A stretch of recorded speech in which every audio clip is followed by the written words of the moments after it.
जैन वस्तु कंचनंदे आनंदे मौ छेनंद शहा परम तत्व पद विंद पौ नमियो सिद्ध शोभा गुरु वेश गुपति गुपति ज्ञान सहका तारण तरण समर्थ मुनि गुरु संसार निवा धम्म जुतौ जिन वर अर्थति अर्थ जो भय विनाश भव झूम ममल ज्ञान पर।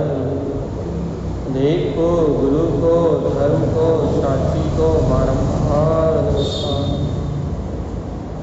श्री त्रैवंगी सार ग्रंथ जी। नमस्कृतं महावीरं भवोदयविनाशिनं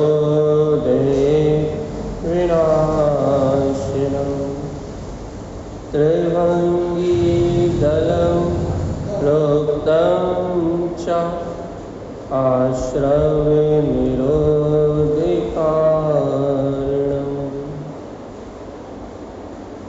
श्री त्रिभंगी सार ग्रंथ जी के मंगलाचरण के साथ अपन करेंगे मंत्रोच्चारण।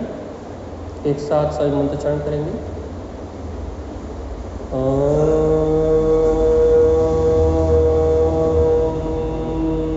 नमः भुवनसिद्धे नमो नमः।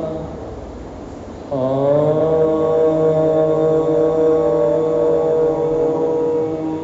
नमः भुवनसिद्धे नमो नमः।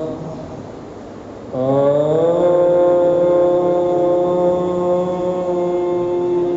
नमः भुवनसिद्धे नमो नमः।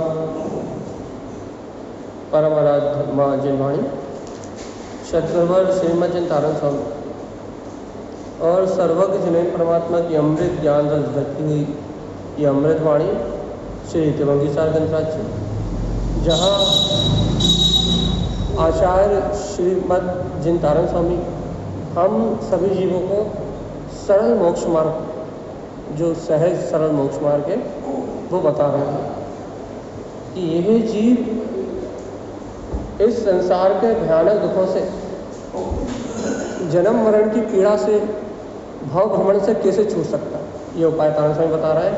तो अपन इस उपाय को जानने के लिए गुरुदेव की अमृत वाणी को या श्रवण करते हुए अपने जीवन का सही जो चयन है, जो जीवन जीने की कला है, उस जीवन जीने की कला को सीखेंगे। चलिए कार्य का नंबर 24, कार्य का नंबर 24, कार्य का नंबर 25 दोनों का वांछनापन करेंगे। चलिए पहले कार्य का नंबर 24 अशुद्ध भाव संयुक्त।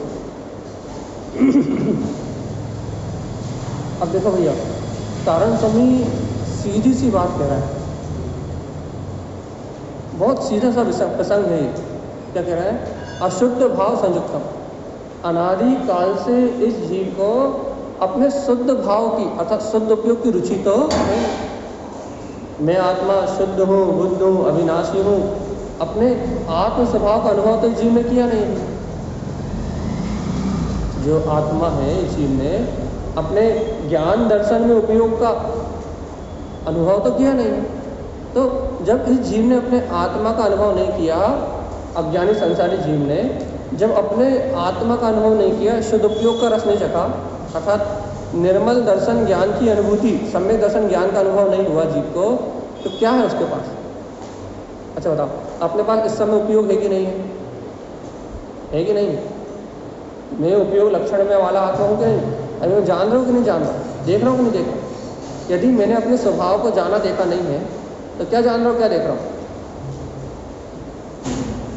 पुद्गल को ही जान रहा हूँ, पुद्गल को देख रहा हूँ, विकार भाव को जान रहा हूँ, विकार भाव को देख रहा हूँ ना। तो एक बार बताओ, जो जीव विकार भाव को जान रहा देख रहा है और विकार भाव को जानते देखते हुए उन्हीं भाव में संयुक्त है, उन्हीं भाव रूप अपना आचरण कर रहा है, राग भाव रूप, द्वेष भाव रूप, तो उसके भाव कैसे हैं? शुद्ध या अशुद्ध? हाँ, अशुद्ध है ना। तो तारतम्य यही कह रहा है, अशुद्ध भाव संयुक्ता। ये जीव आत्मा अपने स्वभाव को ना जान के, अपनी आत्मा की सुरति को भूल के, अपने आत्मा के बोध से रहित अज्ञानी मूढ़ से जीव क्या करता है? अशुद्ध भाव संयुक्ता। कभी भी अपने चैतन्य निज गायक परमात्मा के निकट नहीं आता, कभी भी अपने निज नाथ त्रकाली स्वभाव के निकट नहीं आता। कहाँ लगा रहता भैया? पर प्रपंचों में, पर्याय में रत होके अशुद्ध भाव ही करता है। आपने वो निर्णय कर लो पक्का भैया कि अपन शुद्ध भाव कर रहे हैं, अशुद्ध भाव, और अपन अपने आप को शुद्ध भाव में मान रहे हैं कि वास्तव में वो जो अरिहंत परमात्मा वो केवल दर्शन है, केवल ज्ञान है। अतः ऐसा कहें, केवल यानी परमात्मा को जो अनंत दर्शन है, अनंत ज्ञान है, अनंत सुख है, अनंत वीर है, वो भाव चेतना मेरी है। सुख सत्ता चेतन बोध जो अरिहंत परमात्मा परम अतीन्द्रिय आनंद को अनुभव कर रहा है, वो शुद्ध चेतन सत्ता मेरी है। या फिर भैया ये जो राग द्वेष, ज्ञानावर्णी, दर्शनावर्णी, अंतराय, मोहिनी, इन कर्मों के आवरण से जो इंद्रियों से जान रहा है, आंखों से देख रहा हो, भैया स्पर्शन इंद्रिय से अनुभव कर रहा हो, कानों से सुन रहा हो, ये अनुभव, ये जो अनुभव कर रहा है ना अपन राग द्वेष का, ये अनुभव मेरा। देखो भगवान जी, अशुद्ध भाव क्या है? सीधी सी बात बता, अशुद्ध भाव किसे कहोगे आप? बताओ तो, विचार तो करो कि हम अशुद्ध भाव किसे कहेंगे। इतना सीधा सा सिद्धांत है ना कि जहाँ अपना निज आत्मा जानने देखने में नहीं आ रहा, वो कौन सा भाव है? अच्छा बता, मंदिर आने का भाव शुद्ध भाव या अशुद्ध है? अशुद्ध भाव। पूजा करने का भाव शुद्ध भाव है या अशुद्ध? लौकिक व्यवहारिक जो पूजा कर रहे हैं वो भाव शुद्ध भाव या अशुद्ध? अशुद्ध भाव। 16 का भोजन बना के अपन बड़े प्रासुक भोजन कर रहे हैं, लेकिन जो प्रासुक भोजन करने का, जो भोजन करने का, भोजन में कर्तव्य का जो भाव, जो भोजन करने का भाव है, वो शुद्ध भाव या अशुद्ध भाव? अशुद्ध। मंदिर आने का भाव भी अशुद्ध है, माला फेरने का भाव भी अशुद्ध है। आप अपन प्रवचन सुन रहे हैं ना यहाँ, ये प्रवचन सुनने का भाव भी अशुद्ध है। और क्या कहते हैं, अपन जितना भी बाहरी प्रपंच कर रहे हैं पंच इंद्रियों से, बहिर्मुख उपयोग करके, बहिर्मुख उपयोग करके जितना भी परिणाम अपन कर रहे हैं, वो सब कौन सा भाव हो गया? अशुद्ध। अब ये अशुद्ध क्यों है? क्यों है अशुद्ध? कर्म संयोग से हो रहा है, और कर्म बंध का कारण। कर्म संयोग से हो रहा है। मंदिर आने के लिए आपको मन वचन काय की जरूरत पड़ेगी। मन वचन काय से आप यहाँ तक पूरे भाव बनाओगे, शुभ भाव करोगे, और उससे भी पुण्य का बंध होगा, मोक्ष की प्राप्ति नहीं।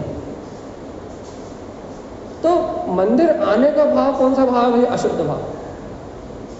लेकिन अशुद्ध में अब दो क्वालिटी, एक शुभ और एक अशुभ। तो वो अशुभ वाला क्वालिटी का नहीं है जिससे पाप बनता है, जिससे संसार में जन्म मरण नरक आदि गति मिलती है। वो मंदिर आने का भाव, शुद्धि के भोजन करने आने का भाव, वो दुर्गति का कारण नहीं हुई, वो सदगति का कारण, वो शुभ भाव।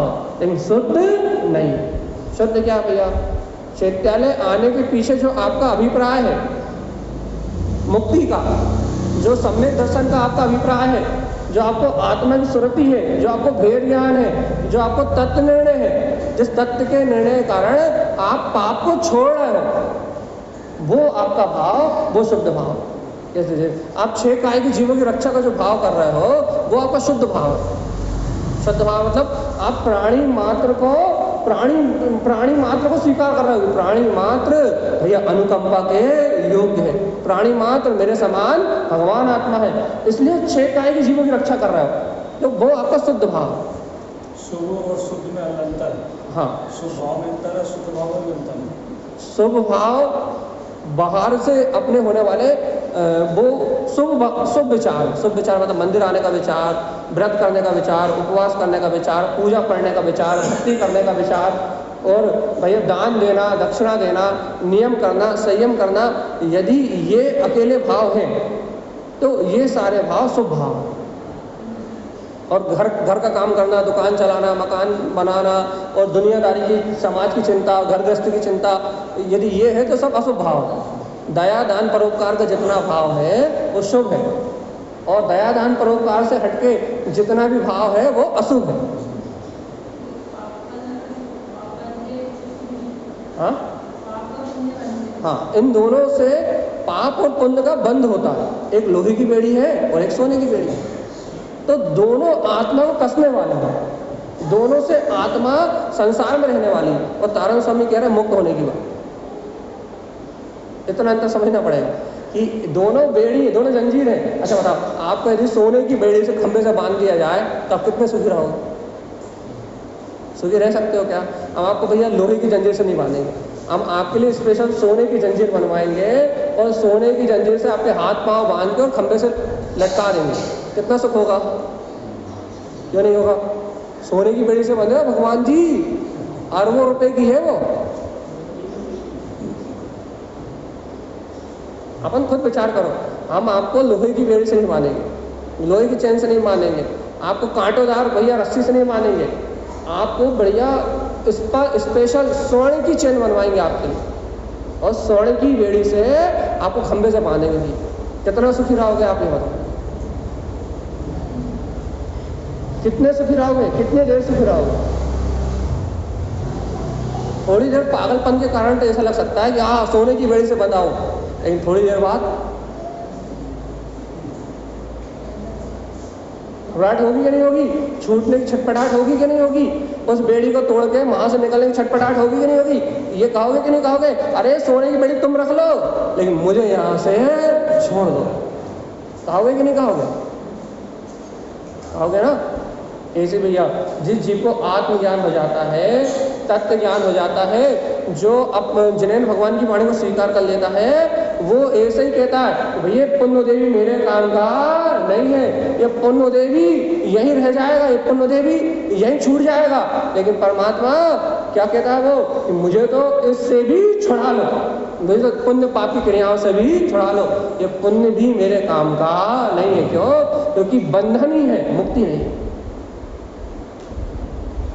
है कि नहीं है? समझ में सोने की बेड़ी भी तोड़नी पड़ेगी, सोने की बेड़ी भी तोड़नी पड़ेगी, और जब सोने की बेड़ी टूटेगी जब मोक्ष मार्ग चलेगा। देखो भैया, हम आपसे मंदिर आने मना नहीं कर रहे, हमने ये नहीं कहा कि आप मंदिर आने का शुभ भाव मत करो या मंदिर आने की शुभ क्रिया मत करो। हमने ये कहा है कि उसे धर्म मान के मत करो। उसे क्या मानो? ये धर्म में निमित्त हो सकता है। कब? जब हमें आत्मा की रुचि हो तब। इतने दिन से मंदिर आ रहा है लेकिन हमें आत्मानुभूति क्यों नहीं हुई? क्योंकि हमने अपना लक्ष्य ही उस आत्मा की ओर नहीं बनाया। तो मंदिर तो आ रहा है, भक्ति तो कर रहा है, बहुमान तो कर रहा है, लेकिन अंतर का अनुभव नहीं हो रहा। कारण क्या है? वो लक्ष्य नहीं है ना। अपन ने उद्देश्य में अपने उद्देश्य में ही वो परम तत्व परमात्मा नहीं है। तो जीवात्मा जब तक अपने उद्देश्य में, जब तक अपने लक्ष्य में वो परमात्मा नहीं होगा, तो मंदिर तो अपन रोज आ रहे हैं, चैत्यालय तो अपन रोज आ रहे हैं, लेकिन उस चैतन्य आत्मा की अनुभूति नहीं होती। बताओ, चैत्यालय आने के बाद अपने को चैतन्य में आत्मा की अनुभूति क्यों नहीं हो रही? कारण यही है ना कि अशुद्ध, देखो गान समझ क्या कह रहा है, गाथा नंबर 24, अशुद्ध भाव संयुक्त। तो जीव शुभ और अशुभ रूप अशुद्ध भाव में ही संयुक्त है। इससे बोलो कि तू तो इन शुभ अशुभ क्रियाओं से भिन्न गायक तत्व भगवान आत्मा है, जानने देखने वाला वीतराग स्वरूपी परमात्मा है। इससे ऐसी बात कहो अंतरात्मा की, तो मानने तैयार ही नहीं है। देखो, मंदिर आ रहा हूँ, ये गौरव करने तैयार है कि मैं रोज मंदिर आता हूँ, और दुनिया को ढोल पीट पीट के बताएगा कि रोज मैं मंदिर आता हूँ। अब उससे ये कहें कि भगवान बता, सिद्ध भगवान कितना मंदिर जाते हैं? अच्छा था, अरिहंत भगवान कितना मंदिर जाते हैं? जहाँ अरिहंत भगवान बैठ जाते हैं वहाँ समोसरण लग जाते हैं, वहाँ मंदिर बन जाता है, वहाँ धर्म तीर्थ की स्थापना हो जाती है। तो क्या कह रहे हैं भगवान जी, ये सिद्ध भगवान और अरिहंत भगवान कहाँ मंदिर जाते हैं? नहीं जाते। तो क्या हम भी मंदिर जाना बंद कर दें? ऐसा नहीं कह रहे, उल्टा चाकू नहीं पकड़वा। फिर क्या कह रहे हैं कि पहले तुम उस धर्म स्वरूप को, उस चेतना को अपने लक्ष्य में तो लो, लक्ष्य तो बनाओ। क्या लक्ष्य बनाओ? कि मुझे जन्म मरण के बंधन से छूटना है, मुझे इस बेड़ी को भी तोड़ना है, और इस पुण्य की बेड़ी को तोड़ना है तो पहले तुम्हें ये अपने को, आपको, हमें ये बोध होना चाहिए शुद्ध अशुद्ध भाव संयुक्तम, कि अनादि काल के अज्ञान के कारण से मैं आत्मा अशुद्ध भाव से लगा हुआ, ज्ञान ना होने के कारण से, तत्व ज्ञान ना होने के कारण से, आत्मज्ञान ना होने के कारण से मैं आत्मा अनादि काल से अशुद्ध भाव से लगा हुआ। और यदि मुझे ये ज्ञान हो जाए कि वर्तमान के सुख दुख तो कर्माधीन है, वर्तमान के संयोग तो पुण्य के वजह से मिलते हैं और वियोग तो पाप की वजह से होता है, यदि मुझे बोध हो जाए ये वर्तमान का सारा परिणमन कर्माधीन है और इस कर्माधीन परिणमन को मैं बदल सकता नहीं हूँ, यदि इस सत्य का बोध हो जाए जीवात्मा, तो अब भी आली मंदिर आते समय भी आत्मा की स्मृति रहेगी और दुकान चलाते समय भी आत्मा की स्मृति रहेगी। तो पुण्य पाप से भिन्न शुद्ध भाव प्रकट होगा। जब आत्मा का आश्रय लेंगे तब शुद्ध भाव की उपलब्धि होगी, और आत्मा का आश्रय नहीं लेंगे तो शुभ अशुभ भाव चलते। देखो एक सिद्धांत के अपन आगे चलते हैं।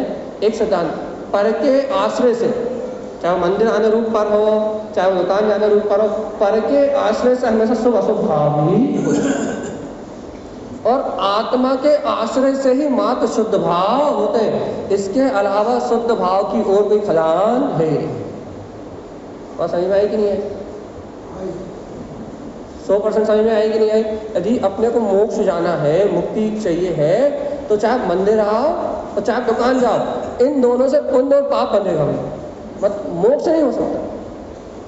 अपन मंदिर आएंगे ना तो अपने को स्वर्ग आदि की प्राप्ति हो जाएगी, और अपन दुकान जाएंगे ना आसक्ति से अपन नरक आदि चले जाएंगे। तो मंदिर और दुकान ये नरक और स्वर्ग तो खोल सकते हैं अपने आसक्ति के अनुसार। मंदिर जाने का परिणाम या दुकान जाने का परिणाम, इस परिणाम से अपन स्वर्ग गति और नरक गति का बंध तो कर सकते हैं, पुण्य पाप का आश्रय तो कर सकते हैं, लेकिन ये अशुद्ध भाव है। इन दोनों भाव से मोक्ष का कोई काम होने वाला, दोनों से कुछ नहीं। तो भैया मोक्ष का काम बनाने के लिए, आत्मा का बनाने के लिए क्या करना पड़ेगा? ताने साहब ने पहले कहा था ना, सम्यक्तम शुद्ध भाव। कहा था नंबर 7 में अपन बात करके आए थे ना कि इस अशुद्ध भाव का निरोध करना पड़ेगा। भव्यात्मा चेतना रूपम, तुझे इस अचेतन पुण्य पाप से हटके, देखो पुण्य भी जड़ है और पक्का निर्णय कर लो, शुभ भाव भी पर है और अशुभ भाव भी पर है। बाहर के संयोग सारे जड़ है। इन पुण्य पाप से हटके क्या करना पड़ेगा भैया? भव्य आत्मा चेतना, अपने चेतन स्वभाव का आश्रय लेना पड़ेगा। अपने आत्म तत्व का आश्रय लेते ही शुद्ध भाव की प्राप्ति होगी। आई कि नहीं आई ये बात समझ? ये ऊपर से गई? हाँ, ये बात अंदर गई कि ऊपर से? ऊपर से गई, अंदर गई? कहाँ गई? कहाँ से गई ये बात? वो तो बातों में चली गई। कहाँ गई? अंदर गई या ऊपर से गई?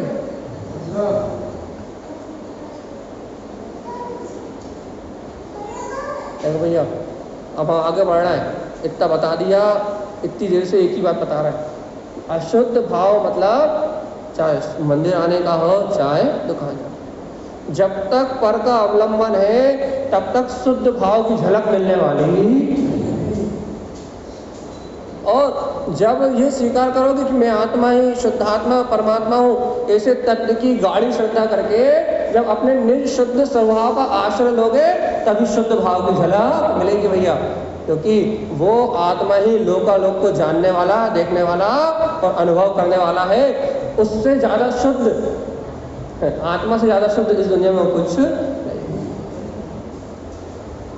इसलिए आचार्य तारा स्वामी की बात समझे अपन। अशुद्ध भाव संयुक्तम, ये जीव अशुद्ध की भावना से, अशुद्ध भाव से संयुक्त रहता है। मिश्र भाव सदा रहता, तो भैया काय में रहता है। अभाव मतलब अशुद्ध भाव में रत रहता है और अपने आत्मा को तो जानता नहीं है, आत्मा को तो देखता नहीं है, आत्मा की स्वीकारता तो करता नहीं है। और अशुद्ध भाव के साथ अभाव की भावना, अभाव की भावना मतलब हमने कल भी बताया, अभाव की भावना मतलब, अच्छा बताओ, ये आत्मा परिपूर्ण है, इसमें कुछ कम है? हाँ, मैं आत्मा परिपूर्ण हूँ या मुझ में कुछ घट बढ़ सकता है? अपन रोज पढ़ते हैं कि नहीं पढ़ते भैया, मैं ज्ञानानंद स्वभावी हूँ, मैं हूँ अपने में स्वयं पूर्ण, पर कि मुझ में कुछ घट। तो मैं आत्मा परिपूर्ण हूँ या मुझ में कुछ घटना बढ़ना है? कुछ प्लस माइनस होता है क्या? आत्मा में कुछ माइनस प्लस की व्यवस्था है कि नहीं है? इतना और क्लियर कर लें भैया, आत्मा में कुछ घटना बढ़ना है या नहीं? हेलो हेलो, नहीं घटना बढ़ना, पक्का कर लो एकदम 100%। घटना है कि नहीं घटना, बढ़ना है कि नहीं बढ़ना? अरे जवाब नहीं दे रहा है तुम। कोई कुछ लोग हाँ कह रहा है, कुछ लोग ना कह रहा है। पक्का तो करो, आत्मा में कुछ घटना बढ़ना है कि नहीं घटना बढ़ना? पक्का? भगवान जी यही कारण स्वामी कह रहा है कि अशुद्ध भाव में रत होके जीव अभाव, अभाव मतलब ये मानता है कि मुझे कुछ प्राप्त करना है। हम आपसे बार बार कहते हैं भैया, जब तक ये जीव मानता है मुझे कुछ प्राप्त करना है, तब तक उसे कुछ मिलने वाला नहीं। क्योंकि आत्मा प्राप्ति और अप्राप्ति के विकल्प से परे है। भाई सम्यक दर्शन प्राप्त करना है कि नहीं करना? नहीं करना, नहीं हो तो करो। सम्यक ज्ञान प्राप्त करना है कि नहीं करना? नहीं करना। केवल ज्ञान प्राप्त करना है कि नहीं करना? नहीं करना। अरे नहीं हो तो कहीं से मांगने जाओ, नहीं हो तो कहीं से मांगो, नहीं हो इस आत्मा में तो कहीं से लेके आओ। लेकिन आचार्य परमात्मा तो कह रहे हैं ये आत्मा अनंत गुणों का समुदाय है, अनादि से जैसा था अनंत तक वैसा ही है। ना इससे एक भी गुण घटता, ना इसमें कुछ माइनस होता, ना इसमें कुछ प्लस होता। अच्छा बताओ, अरिहंत भगवान बन गया कोई, अरिहंत पद को किसी ने प्राप्त कर लिया तो उसके आत्मा गुण बढ़ गए क्या? और यदि कोई निगोद में कोई जीव है तो उसके आत्मा के गुण घट गए क्या? ना गुण बढ़े ना गुण घटे। तो फिर प्राप्ति और अप्राप्ति कोई विकल्प कहाँ है? आप ये बताओ, मुझे कुछ प्राप्त करना है ऐसा विकल्प कहाँ है, या मुझे कुछ प्राप्त नहीं है इस बात का विकल्प कहाँ है?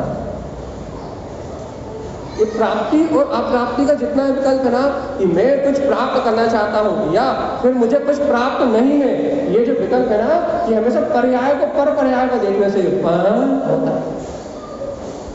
प्राप्ति करने का जो विकल्प है या अप्राप्ति, अभाव का, अपूर्णता का जो विकल्प है, ये कब है भैया?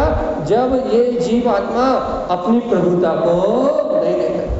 भैया एक संकल्प तो ले लो इस पर्याय में, इस भाव में, चाहे कर्मधारा कैसी भी चले, चाहे पर्याय कैसी भी चले, चाहे कर्मोदय अच्छा हो या बुरा हो, पुण्य का उदय हो या पाप का उदय हो, अनादि काल से मैंने जो अपराध किया है, क्या अपराध किया है? अपनी प्रभुता को स्वीकार नहीं किया। इस भाव में हम ये अपराध नहीं करेंगे। मैं जानने देखने वाला पूर्ण अनंत गुणों का स्वामी भैया गायक तत्व भगवान आत्मा हूँ। मैं अपनी प्रभुता का विस्मरण करने वाला, चाहे कर्मधारा कैसी भी हो, अपने अनुकूल हो या अपने प्रतिकूल हो, लेकिन मैं अपनी प्रभुता को भूलने वाला नहीं हूँ। क्यों? क्योंकि निष्प्रभुता को भूल के ही 84 लाख योनियों में चक्कर लगाए भैया।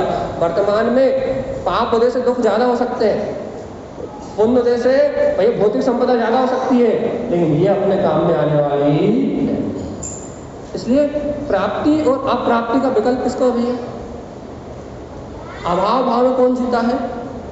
इसे ये बोध नहीं है कि मैं तो स्वयं अर्धन समान स्वरूप वाला। याद रखना भगवान, प्राप्ति और अप्राप्ति का विकल्प किसको? पूर्णता और अपूर्णता का विकल्प किसको? मुझे पूर्ण होना है या मैं अपूर्ण हूं, ये विकल्प किसको?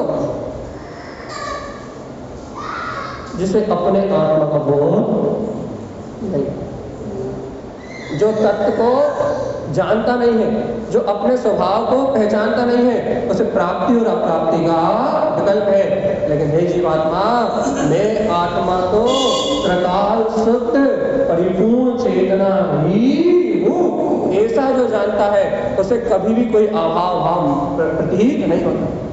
अच्छा बताओ, अभाव होगा तो काय का होगा? धन का होगा, दौलत का होगा, पुत्र का होगा, परिवार का होगा, तो ये अपने है ही नहीं, तो काय का अभाव?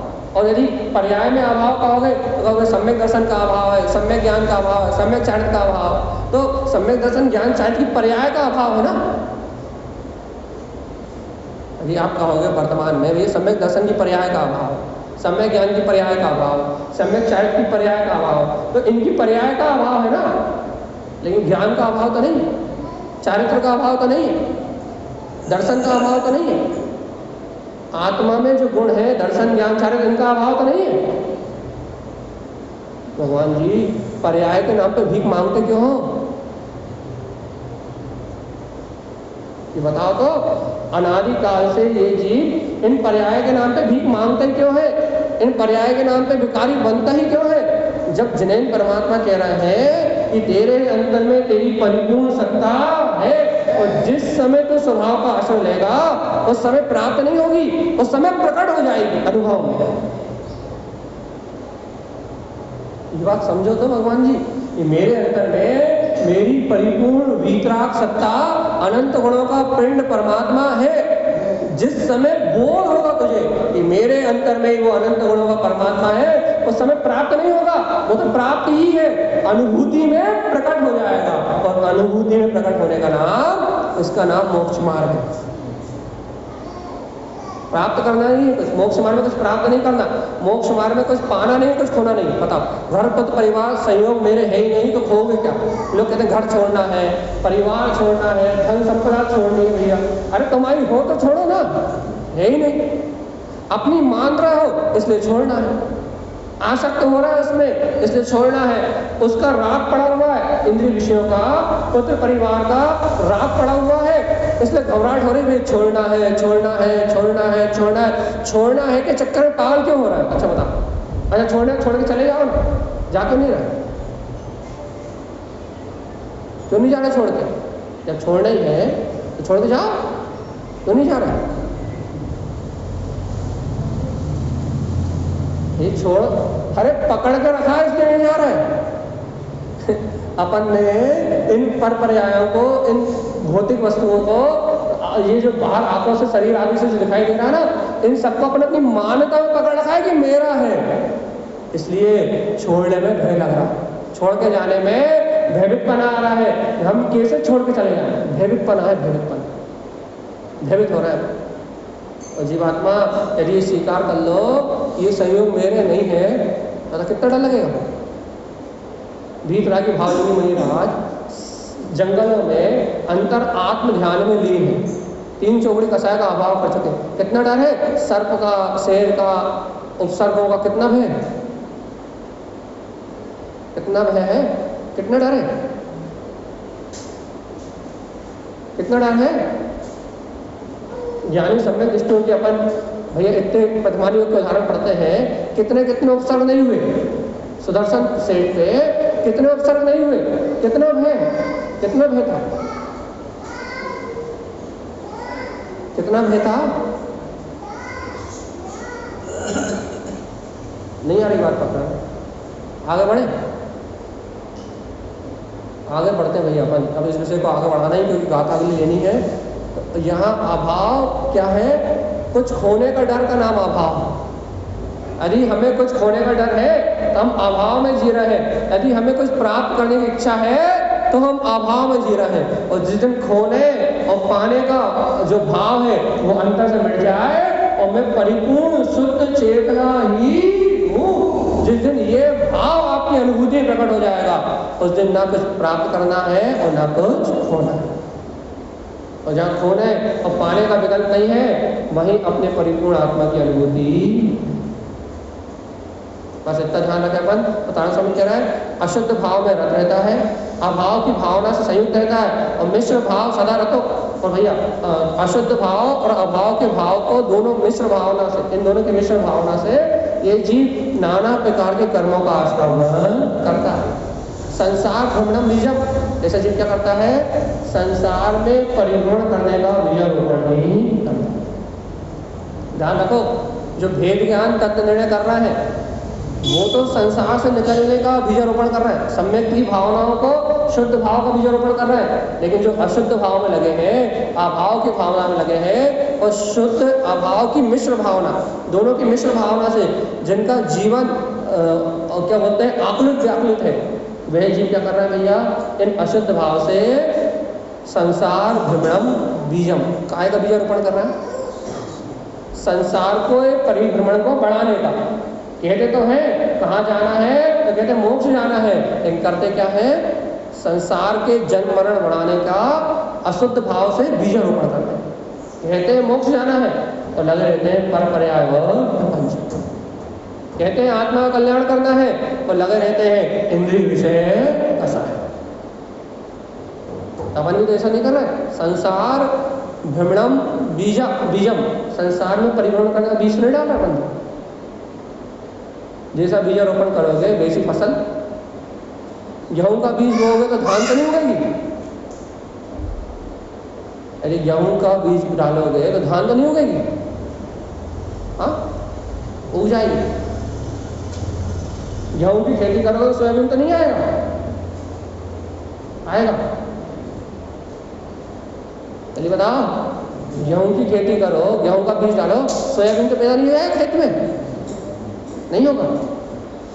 भैया जी ऐसी अशुद्ध भाव अभाव भाव इन अज्ञान भाव का बीजारोपण करो और कहो कि हमें मोक्ष हो जाएगा, हम परम पद को प्राप्त कर लेंगे, हम संसार की जन्म मरण की वेदना से मुक्त हो जाएंगे। भैया कभी 3 काल में होने वाला, जो बीज डालोगे वैसी फसल पैदा हो। तो संसारी जीव अज्ञान का बीजारोपण करके त्रिभंगी असुर उच्चते, इस अशुभ भाव की त्रिभंगी में लगा। अशुभ भाव है सब संसार के, इनकी भावना में लगा रहता है और जन्म मरण करते हुए दुनियादारी के जंजाल में फंस जाता। अगला आलस प्रपंच और विनाश दृष्टि, बहुत अच्छा प्रसंग है। आलसम प्रपंचम कृत्वा, तारण क्या कह रहे हैं, आलसम प्रपंचम कृत्वा, आलस सहित संसार के प्रपंचों को करता है। अभी बता, आलसी संसार के प्रपंचों को करता है, ऐसा कैसे हो सकता है? आलसी दुकान कैसे जा सकता है? आलसी रोटी कैसे बना सकता है? आलसी समाज के बाहर के काम कैसे कर सकता है? शादी ब्याह सब आलसी कैसे कर सकता है? कैसे कर सकता है? चलिए बताओ, आलसी मतलब जो सोए बढ़िया आराम से। अब जो आलसी है वो संसार के प्रपंच कैसे करेगा? बताओ जल्दी, है? स्वामी तो कह रहा है आलसम प्रपंच कृत्वा, आलस सहित संसार के प्रपंच करता है। तो आलसी संसार के प्रपंच कैसे करेगा?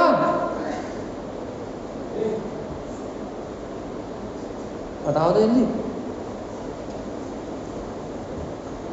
अरे संसार में आलसी नहीं है, बस वो आलसी है, वो प्रमादी है, लेकिन वो प्रमादी है स्वस्वरूप को जानने के लिए, शादी करने के लिए नहीं, नाचने गाने के लिए नहीं, रोटी बनाने के लिए नहीं, दुकान चलाने के लिए नहीं, संसार के प्रपंचों के लिए तो पुरुषार्थ ही है। मैं नहीं करूँगा तो कौन करेगा? जहाँ पुरुषार्थ चलता नहीं है, जहाँ कर्म की व्यवस्था है, वहाँ के लिए आलसी नहीं है। आलसी काय के लिए है? निज आत्म कल्याण की भावना करने के लिए आलसी। पक्का निर्णय गलत हुआ। आलसम आलस सहित भैया इससे कहो तू आत्मा है, शुद्ध आत्मा है, परमात्मा है, ना घर काम में आएगा ना पति परिवार काम में आएगा। जब तू नर्क जाएगा तो बच्चे तेरे नर्क का दुख कम करने नहीं आएंगे, पत्नी नहीं आएगी, पति नहीं आएगा। जब तू दुर्गति में जाएगा तो ये समाज और ये रिश्तेदार तेरे को सुखी करने के लिए नहीं आएंगे। इसलिए क्या कर, तत्काल आत्मा का अनुभव कर। इस बात से इस जीव को ये बात समझा, हाँ भैया जी सही कह रहा है, सही कह रहा है, सही कह रहा है, लेकिन हम तो गले का फंसे। हम क्या करें, हम तो इन विकल्पों से बाहर निकल ही नहीं पाए। हमें तो चिंतन आने का टाइम ही नहीं है, हमें तत्व चर्चा सुनने का टाइम ही नहीं है, हमें तो आत्म कल्याण करने की बात समझ में ही नहीं है। हम तो गले तक फंसे नहीं, बस वो मुंडी नहीं डूब रही, वो डूबी लुभाई। भाई मनुष्य भाव जाएगा तो दुर्गति में चले जाओगे, मनुष्य भाव का जो समय मिला वो भी खत्म। तो तारक समय कितनी बढ़िया बात कह रहा है, आलसी है, प्रपंचम कृत्वा, लेकिन प्रपंच करता है। आलसी जी प्रपंच करता है। लौकिक सारे काम समय पे होते हैं, कितने बजे उठना, कितने बजे सोना, कितने बजे खाना, कितने बजे दुकान जाना, कितने बजे दुनियादारी के क्या क्या काम करना है, वो सारे काम एक्यूरेट समय में होते हैं। लेकिन आत्मानुभव, भेद ज्ञान, तत्व का निर्णय, भैया यही तो आलसी है। बस अपने हित के, अपने कल्याण की बात सुनने के लिए या अपने आत्मा कल्याण करने के लिए तो आलसी है। संसार के लिए आलसी थोड़ी ना, संसार के लिए तो भैया मुख्य है, प्रमुख है भैया। संसार के लिए तो उत्साहित है, उत्साह कहानी से अपने निज आत्मा कल्याण करने के लिए कोई उत्साह है। संसार में पूरा उत्साह है, लेकिन निज आत्मा का अनुभव करने के उत्साह है। क्या करना है बताओ, क्या करना है?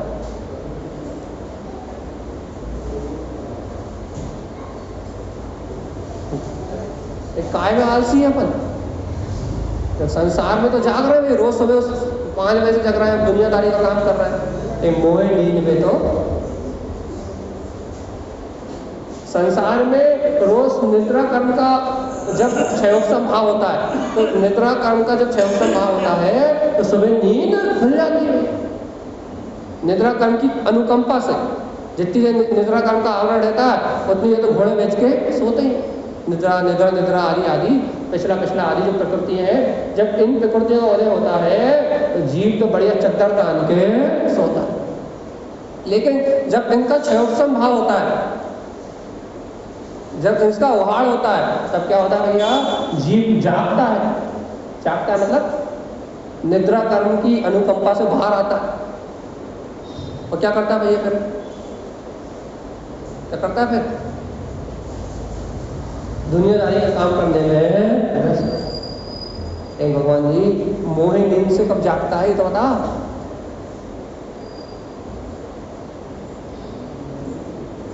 जल्दी मोह नींद से कब जागता है? कभी जागे कि नहीं जागे? मोह की नींद से कब जगे भैया? सारे काम करता है, बहाल की निद्रा से जागता है, लेकिन मोह नींद से तो एक पल के लिए भी नहीं जागता। और जब तक ये जीव इस मोह की नींद से नहीं जगेगा, जब तक इसकी मुक्ति नहीं। तारण स्वामी की बात मान लो भैया, समय हो रहा है, इसलिए इस गाथा को, आलस को यदि अपन परिभाषित करें, आलस को, तो भाई बी कथा में रत रहना आलस है।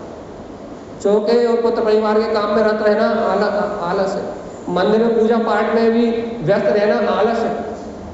इन सब क्रियाओं को करते समय यदि अपने स्वतत्व का बोध नहीं है तो आलस है, प्रमाद है। स्व के काम बनाने में, स्व के कल्याण में, ये मनुष्य भाव आत्म कल्याण करने के लिए मिला है। यदि अपने आत्मा कल्याण के लिए अपना समय शक्ति उपयोग नहीं लगा रहा है तो आलस है। आपको इस बात का आपके जेब में बोझ नहीं आता कि जिन वस्तुओं का हम अहंकार कर रहे हैं, जिस पद का हम अहंकार कर रहे हैं, जिन संयोगी वस्तुओं का, जिस धन दौलत का हम अहंकार कर रहे हैं, ये थोड़े दिन में सबकी सब नष्ट होने वाली।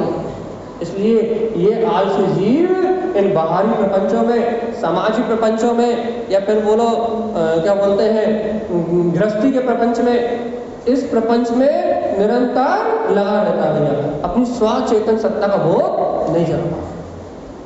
बताओ अपन कितने बड़े आलसी हैं।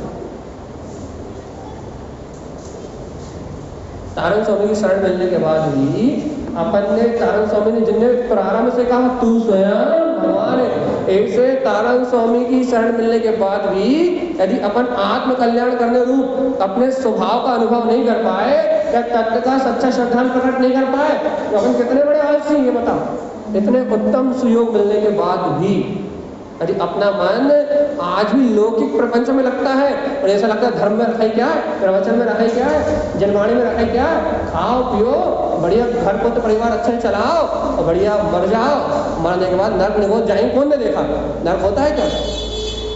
नर्क होता है क्या? निगोद होता है क्या?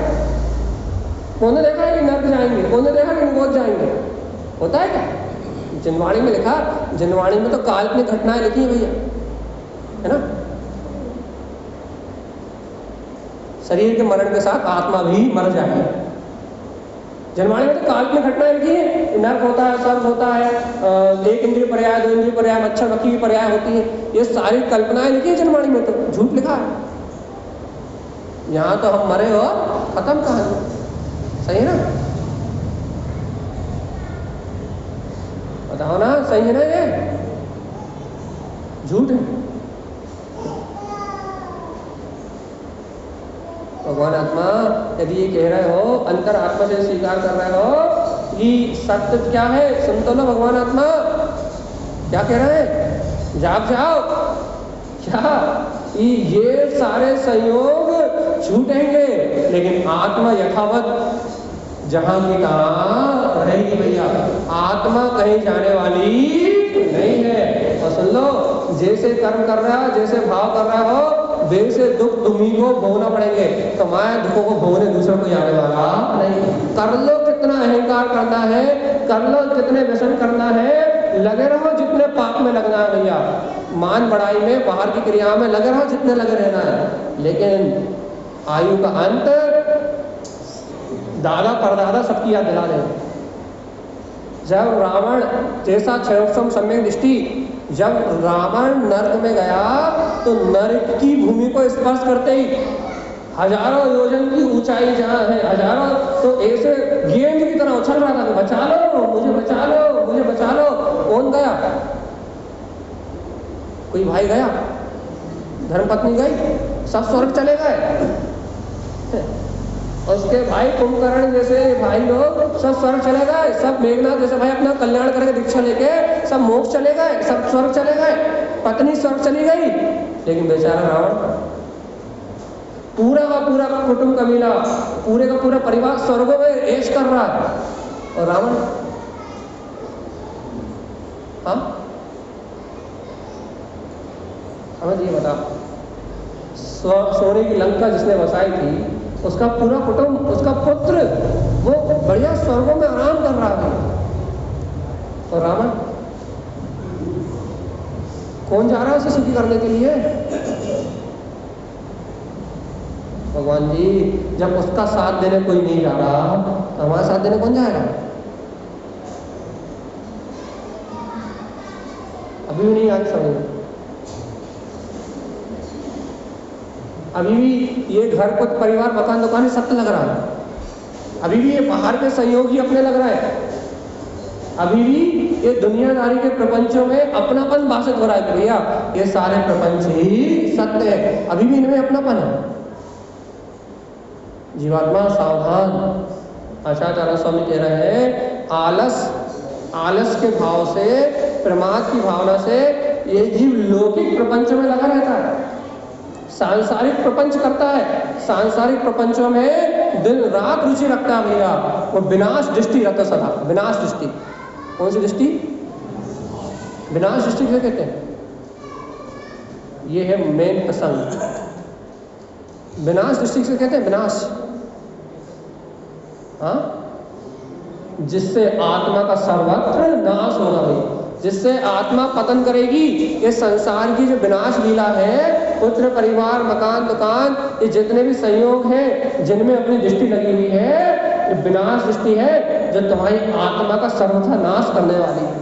आत्मा का हित नहीं करेगी, ये पर पर्याय की रुचि, ये इंद्रिय विषय भोगों की लालसा, ये पुत्र परिवार की कामना, जिन भाव में निरंतर रति कर रहे हैं, जिन पर पर्याय को निरंतर देख रहा है, ये विनाश लीला है। और इस विनाश लीला को देखने वाला विनाश दृष्टि अपनी आत्मा का पतन करेगा। आज तो मनुष्य भाव पाया है, कल एक इंद्रिय दो इंद्रिय पर्याय में जाके सड़ेगा।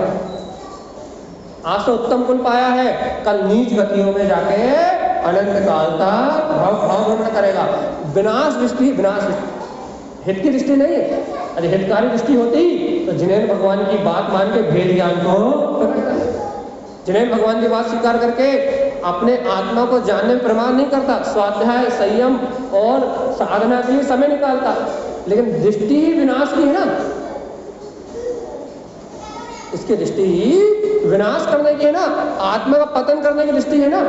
आत्म स्वभाव का सहकार न करके जीव को अपने पतन करने की दृष्टि है ना। अब पतन करने की दृष्टि होने के कारण से भैया इसकी दृष्टि कैसी है? विनाश दृष्टि। और जब तक अपनी इन पर पर्याय की दृष्टि रहेगी तब तक अंतरात्मा का अनुभव नहीं होगा। जल्दी बताओ फटाफट, कहाँ है दृष्टि?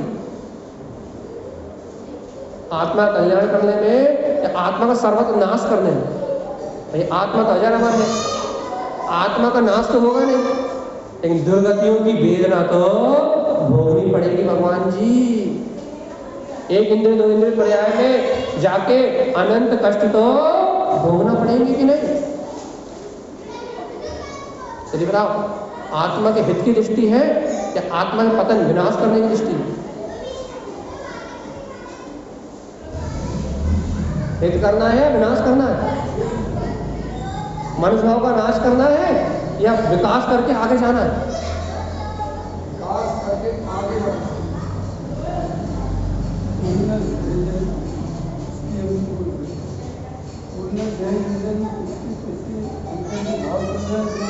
उसकी दृष्टि जो अपने में रहती है, बाकी सबकी दृष्टि नहीं, नामी की दृष्टि अपने में दी।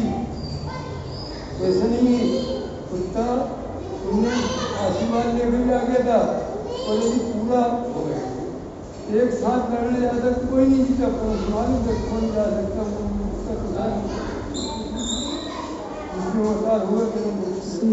सीधी सी बात है भैया, अपनी दृष्टि विनाश दृष्टि है या कल्याण की दृष्टि?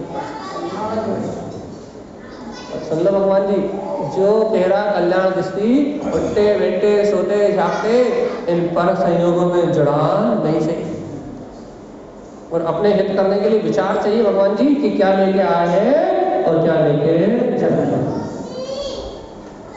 इस मनुष्य भाव में आके अपना हित किया या अपनी आत्मा का पतन किया? आज तो मनुष्य भाव प्राप्त भी कर लिया पूर्ण पुण्य से, लेकिन आज पाप इतने अधिक है अपने जीवन में, आज अपने इतने व्यसन इतने पाप इतना परिग्रह जोड़ के ऐसे दुष्ट में दुष्ट परिणाम करे हैं जिनका फल वापस मनुष्य भाव भी नहीं है। आज अपने पल्ले में पाप ज्यादा भारी है, पाप का पल्ला भारी है, अज्ञानता का पल्ला भारी है। आज भगवान की वाणी तत्व ज्ञान का पल्ला, दया दान परोपकार की भावना बहुत कम है, बहुत ना के बराबर है। संत भगवान जी, यदि पाप का पल्ला भारी है तो विनाश दृष्टि, विनाश की दृष्टि है। विनाश की दृष्टि मतलब तुम पतन करते हुए दुर्गति में जाओगे, पतन आत्मा को पतन करते हुए ऐसी नीच योनियों में ले जाओगे जहां से निकलना संभव नहीं। और एक बार ये आत्मा इतर निगुण में चली गई ना, फिर बस स्थावर गति में चली गई तो खत्म। एक बार यदि जी इस त्रस पर्याय को छोड़ के यदि वापस एक इंद्रिय पर्याय में चली गई ना तो जीवन लीला समाप्त। मतलब कल्याण का कोई अवसर मिलने वाला। अब भैया कल्याण का अवसर तो संगी पंचेंद्रिय मनुष्य भाव में मिलता है, लेकिन एक इंद्रिय पर्याय में जाने के बाद तो लौट के आने का भी कोई चांस नहीं, रिटर्न टिकट भी नहीं दिखाई देता। भैया ये तारण स्वामी की गाथा है और गुरुदेव की बात कि आलस भाव से दुनिया भर के प्रपंच करता है, दुनिया भर के काम करता है, अड़ोसी पड़ोसी के काम तक करता है, लेकिन अपना काम नहीं बनाता। बिना इस अज्ञानी जीव को इतना आलस है ये दुनियादारी का काम करता है, समाज का काम करता है, दुनिया का काम करता है, ये अपना काम नहीं बनाता। शरीर आदि के परिणमन को सत्य मानता है, शरीर आदि के परिणमन में लगा रहता है, लेकिन शरीर से भिन्न आत्मा का अनुभव नहीं करता। प्रपंचों में लगा रहता है, बाहरी प्रपंचों में पूरा जीवन खत्म कर देता है। ऐसा जीव विनाश दृष्टि रहता सदा, आत्मा का पतन करने वाली दृष्टि से हमेशा संयुक्त रहता है। देखो कहां से क्या कर रहा है, शुद्ध दृष्टि ना हृदय चिंते, कभी भी इसके हृदय में चिंतन नहीं होता भैया। अरे भगवान जी, यदि मैंने इस मनुष्य भाव को पाया है, यदि मैं सम्यक दर्शन प्राप्त कर लेता तो भाव भाव की पीड़ा, मैंने भगवान की वाणी को प्राप्त किया है, यदि मुझे थोड़े भेद ज्ञान की रुचि लग जाती तो मैं 84 लाख के परिभ्रमण से, कभी ऐसा हृदय में चिंतन भी नहीं करता। देखो लिखा है, शुद्ध दृष्टि ना हृदय चिंते, कभी ये भावना में नहीं होती कि मैं इन पर पदगल से अलग होके एक बार तो अपने आत्मा को देख लूं, तो एक बार में सम्यक दर्शन प्राप्त कर लिया तो ये मेरा कल्याण तो आज नहीं तो कल हो ही जाए। कभी इसकी चिंता भी नहीं होती, रोटी बनी कि नहीं बनी चिंता है, घर में ये काम हुए कि नहीं हुए चिंता है, पैसा धन दौलत की पुत्र परिवार की चिंता दिन रात है, दिन भर पाप वैसे कसाय से मन भरा ही हुआ है, लेकिन कभी इसके हृदय में ये चिंता नहीं होती। ये चिंता नहीं होती क्या कि आत्मा को देख लेता, गुरुदेव की बात स्वीकार कर लेता, तारण स्वामी के द्वारा बताया वस्तु स्वरूप का शरणागत कर लेता, तो आज मेरा जीव भाव भ्रमण की पीड़ा से शुभ होती कि नहीं होती चिंता ऐसे। तो हम मैंने नहीं लिखा, ये त्रिभंगी सार जी मैंने नहीं लिखा, और आज आखिरी दिन है त्रिभंगी सार जी का। अब बाकी के आश्रम भाव तो रह गए, कल से तो अपना पर्यूषण पर्व में जो स्थापकों के ग्रंथन का वांचन चलेगा। जूम वालों के लिए भी आज आखिरी दिन है भैया, क्योंकि कल से हम रहेंगे नहीं जूम पे। तो क्या कह रहे हैं कि यदि अपने जीवन को, अपने अंतर आत्मा को, अपने स्वभाव को यदि अपने स्वीकार नहीं किया, गुरुदेव की इस अमृत वाणी को स्वीकार नहीं किया, शुद्ध दृष्टि ना हृदय चिंते, यदि आज भी अपने हित के लिए, अपने स्वभाव को देखने के लिए अपनी आत्मा जागृत नहीं हुई, अपने अंतर से अपने आत्मा को जानने की प्रेरणा नहीं मिल रही, गुरुदेव की वाणी सुनने के बाद भी इन संयोगों से छूट के और अपना निज हित करने का भाव प्रकट नहीं हो रहा, शुद्ध दृष्टि का चिंतन भी नहीं हो रहा। तो भगवान आत्मा त्रिभंगी थावरम पतम, तो कहाँ जाओगे? बोलो जोर से यार, कहाँ जाओगे? एक बार पढ़ दे रहे हम, शुद्ध दृष्टि न हृदय चिंते त्रिभंगी थावरम पतम, जिसके हृदय में आज भी आत्म कल्याण करने की प्रेरणा नहीं मिल रही, जो आज भी आत्म साधना में तत्पर नहीं हो रहा, त्रिभंगी थावरम पतम, वो कहाँ जाएगा? आवाज नहीं निकल रही, जोर से हमारे कानों तक आवाज आए, कहाँ जाएगा? स्थावर मतलब समझ गए ना? एक इंद्रिय पर्याय, वनस्पति का, ये वायु का जिससे आप ठंडी ठंडी हवा खा रहे हो, ये पृथ्वी का है जिसमें बैठे हो, वनस्पति का है जिसको छप गप से खा जाते हो, है ना? ये जल का है, इन पर्यायों में चले जा रहे हैं, जिनका आज उपभोग कर रहा हो ना, उसी पर्याय में जाके जल हो जाएगा, और स्थावर गति में जाके आराम से जन्म मरण करना, वहां कोई कुछ पूछने आने वाला, वहां तो कोई दिक्कत ही नहीं है। वहां तो जितनी वेदना होगी उतनी सहन करनी पड़ेगी भैया। पृथ्वी के ऊपर तुम रोंदो, इसे खोदो, इसको कुछ भी करो, लेकिन ये स्थान छोड़कर भाग भी नहीं सकती। स्थावर यही तो है जो भैया देखो, दो इंद्रिय जीव होता तो भाग जाता, दुख होता तो भागने की कोशिश तो करता, लेकिन एक इंद्रिय जीव बेचारा, ये स्थावर काय वाला जीव तो भाग भी नहीं सकता, भाग भी नहीं पाओगे अपने कर्मों का भोग करने से। जाना है कि नहीं जाना? कहाँ?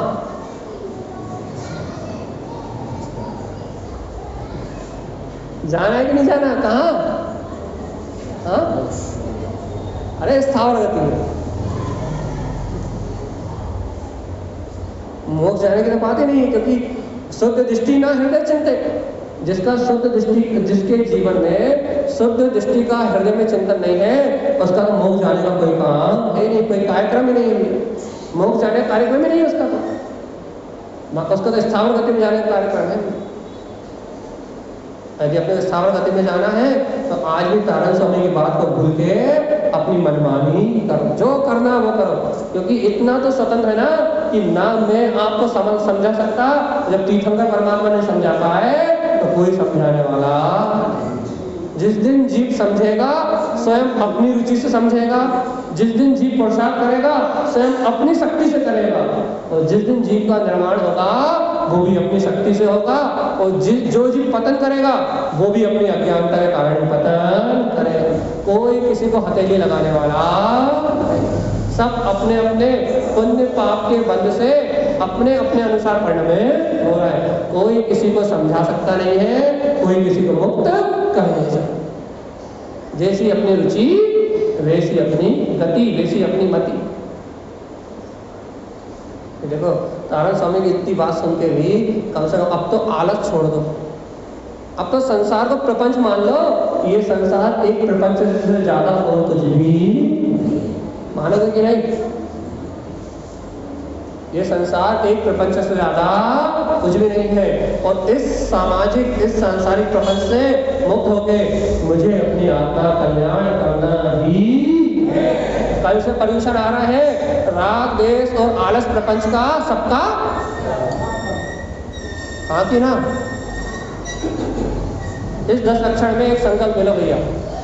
इस 10 लक्षण में 10 धर्म को प्रगटा के आत्म अनुभव करके और हमेशा हमेशा की झंझट खत्म करेंगे।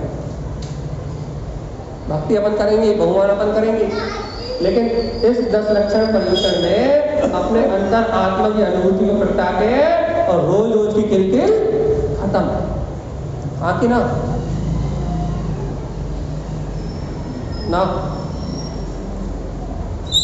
हाँ हाँ, चलिए बताओ, टाइम हो गया हमारा, 57 मिनट हो गए। इस पर्यूषण में रोज रोज की किलकिल खत्म। इस 10 लक्षण में भक्ति करेंगे, बहुमान करेंगे, लेकिन अपना उपयोग भेद ज्ञान और तत्व निर्णय में लगा के इस संयोगों से भिन्न मैं आत्मा हूँ ऐसी अनुभूति को प्राप्त करेंगे। भैया सभी स्थानों पे धर्म आयोजन होंगे, हम जून इसलिए और नहीं लेते, सब अपने अपने चैत्यालय जाएं, सब अपने अपने स्थान में प्रभावना में संयुक्त हो, और जो लोग की कोई प्रतिकूलता है उनके लिए दिव्यनारायण महाराज प्रवचन करते ही हैं, और हम आपको यूट्यूब पे मिलेंगे दोपहर में, अर्थात आप दोपहर में सुन सकते हो।